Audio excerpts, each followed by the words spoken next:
Earlier this week, a gay rights Facebook post by the Gosford Anglican Church went viral. The sign reads, "Dear Christians, some people are gay. Get over it. Love God." That post has received over 100,000 hits, and we're joined now by the man behind the sign, Father Rod Bauer. Good morning to you, Father. That's a big response. Good morning, Cameron. What did most people say about it? Oh, the response has been huge, Cameron. We've had over a million views on the Facebook at the moment, and as you said, it's gone viral. It even got into the Vancouver Sun yesterday. And the response has been amazing, really. Very positive. A lot of gay people or parents of gay people coming back to us on email and on Facebook and phoning the office, thanking us for raising this issue and putting it out there for people to be more conscious of. Well, the Christian message it has always been love thy neighbour, treat people the way that you would like them to treat you. But when it comes to certain aspects of human life, the church has been more hardline, hasn't it, traditionally? Well, I guess it comes down to interpretation of Scripture.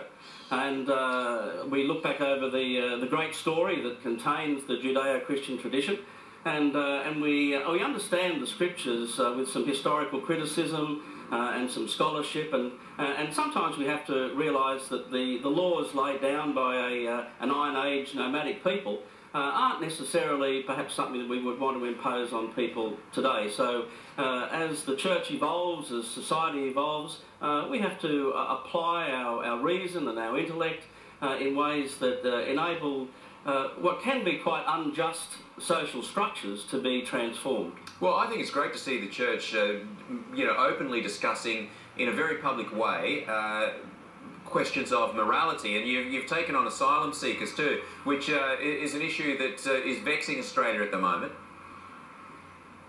Well, one of the marks of the Anglican Church is to transform unjust social structures, and so the way that we address the asylum seeker issue is really important to us.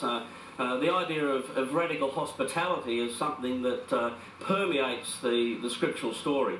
And so the question for us is, how do we offer that radical hospitality to people who are homeless and nationless? And it reflects, I think, deeply upon our nation, how we respond in this issue. How do you respond to critics? Because I'm sure that there are members of your parish that aren't enamoured with your message.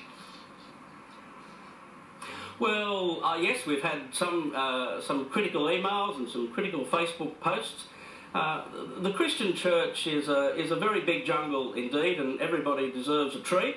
But I'm interested in growing a tree where people can feel welcomed, and where a kind of biblical spirituality can be lived out, where we take the biblical story very seriously, but not necessarily always literally.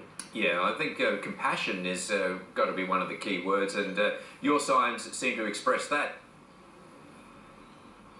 Compassion is the absolute central aspect of the Christian faith. It was the central aspect of the teaching of Jesus, which we seek to emulate. We don't always do it well, but we seek to do that. And so how we join our hearts to other human beings, especially those who to live in the depth of brokenness, is such an important part of being a Christian. Father Rod, we like to break some news from time to time on this program. Can you tell us what's going up on the sign next week? I think we'll go back to the asylum seeker issue probably today, and we said to Tony last week that, dear Tony, it's not illegal to seek asylum. Yep. I think we might say to Kevin this week, dear Kevin, PNG is not the answer. Okay.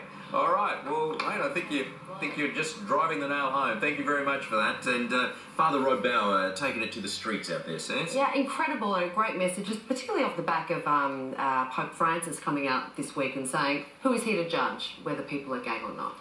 So a step